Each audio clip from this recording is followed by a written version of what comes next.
ازيكم حبايبي؟ عاملين ايه؟ معاكم أميرة عبد العزيز، وان شاء الله نعمل مع بعض النهاردة الجيلي. الجيلي من الحاجات الحلوة اللي أطفالنا بيحبوها. تعالوا يلا، هو وصفة بسيطة بس تعالوا يلا فيها حاجة بسيطة كده ان شاء الله هنعملها، هتبقى جميلة. عندي كيسين جيلي، ومعايا كوبايتين مية من الحنفية عادي خالص، وكوبايتين مية برضو من الحنفية عادي خالص. ماشي، هنحط الكوبايتين المية على النار. كنت مسخنة الوok، مسخنة الحلة يعني اهو بالشكل ده. بسم الله الرحمن الرحيم. اهو هنسيبها تغلي بس حاجة بسيطة.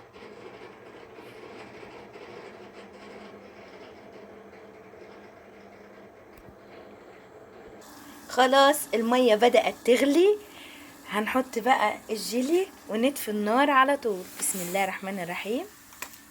نطفي النار على طول اهو بالشكل ده.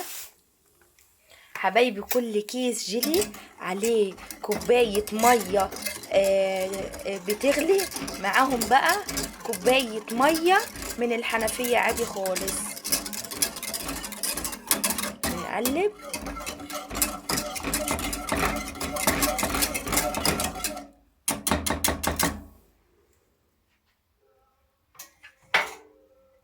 يعني كل كيس جيلي عليه كوباية مية مغلية وكوباية مية من الحنفية، يغلي وخلاص وندوبه وخلاص. نحط بقى الكوباية المية العادية من الحنفية اهما، كوبايتين اهما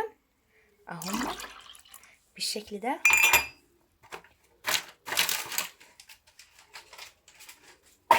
بالشكل ده اهو. خلاص تعالوا يلا نفرغه اهو. ولادنا بيحبوه، ويا رب ويا ريت نعمله على طول لانه مفيد للاعصاب. الجيلي لاعصابهم. بسم الله الرحمن الرحيم. ونصب هنا. بسم الله الرحمن الرحيم اهو بالشكل ده. ما فيهوش اي حاجه، انا عامله لكم الاساس علشان هقفل الفيديو وهعمل كوكتيل بالجيلي ان شاء الله اهو بالشكل ده. سهل خالص، ما فيهوش اي مشكله.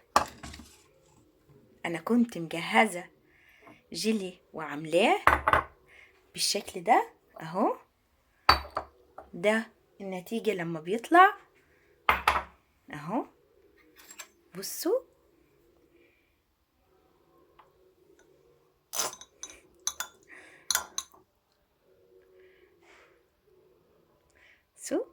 يلا يلا بقى جربوه واعملوا له لايك.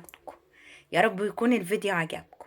لو عجبك الفيديو لايك وشير وسبسكرايب عشان القناة ان شاء الله تكبر بيكم يا حبايب قلبي. بحبكم قوي قوي قوي، ويا رب اكون عند حسن ظنكم يا رب. والسلام عليكم ورحمة الله وبركاته.